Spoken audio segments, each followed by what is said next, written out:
When was the last time you were alarmed? I think for me, the greatest time of alarm in my life was over a decade ago. I walked outside the door of our home down in Charlotte, and I looked in our driveway. I noticed that something was not right. My wife's car was gone. So I went back inside and I said, "Hey babe, did we leave your car at work yesterday?" We happened to work at the same building at the time. Sometimes we would ride share and leave one of our cars at the church to be able to save some gas money. And in the middle of that moment, she shouted back, no, babe, it's in the driveway. And I said, "No, it's not." And so I run back outside. I'm all alarmed. I look, and inside of my truck, my truck has been broken into. My wife's car is gone. And so we call the police, and I'm expecting Columbo to come and dust for fingerprints and to solve this caper, find the people who did this and hold them responsible. And so after the police officer takes my information, I said, "So what's our next step?" And he said, "What do you mean?" And I said, what do we do now? How do we catch these guys? He said, "Oh, we don't do that." And I said, "What do you mean you don't do that?" He said, "Oh, we have so many car thefts and break-ins in Charlotte. You just call your insurance company. That's all you need to do." And I said, "Well, what about our car?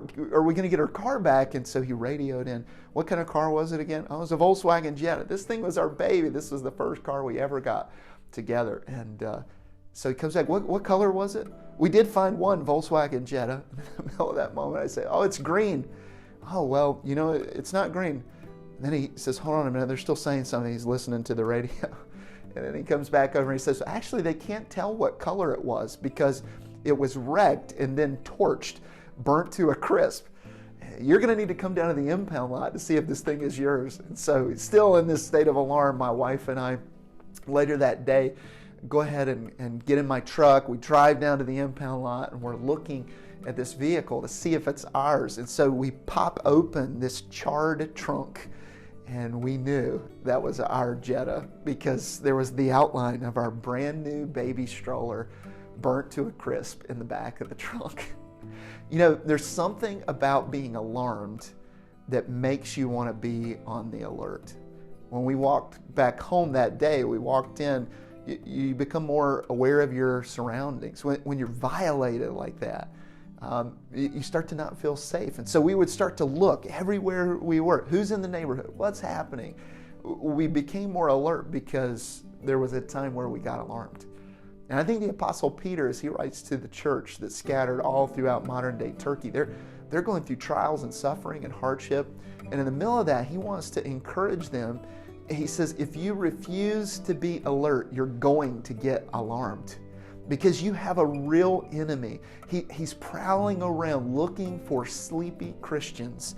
And in the midst of trial and suffering and hardship, he wants to pounce on you and devour you. That word devour literally means to drink you down in one gulp. He says, you have this enemy who's prowling around looking for people who aren't alert so he can break in at that exact moment and alarm their lives. He wants to destroy you that way. But Peter says, I don't want you to think that you're the only ones this is happening to. If you're a believer, you're going to have suffering. There's going to be trials. The enemy wants to harness those moments with every believer worldwide. He's got the same plan.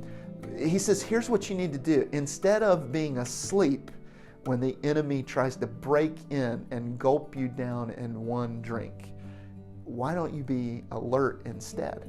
Why don't you be watchful? Like when things start happening in your lives, know this is the moment that the enemy's going to try to break in. He's going to try to sow division in my family. He's going to try to speak things over my mind. And in that moment, he says, if you're alert, then you can not just watch, but you can resist. God's word is our sword. We can fight him off in that moment. It's almost like this. We have a choice.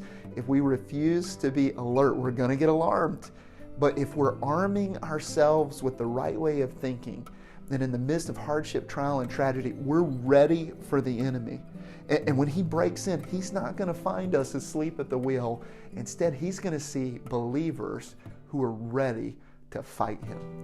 Today in your community groups, you're going to dive a little deeper into 1 Peter chapter 5. And so you can go ahead and download the discussion guide, talk a little bit more about how you can resist and fight back. But today, just remember, if you refuse to be alert, you're going to get alarmed.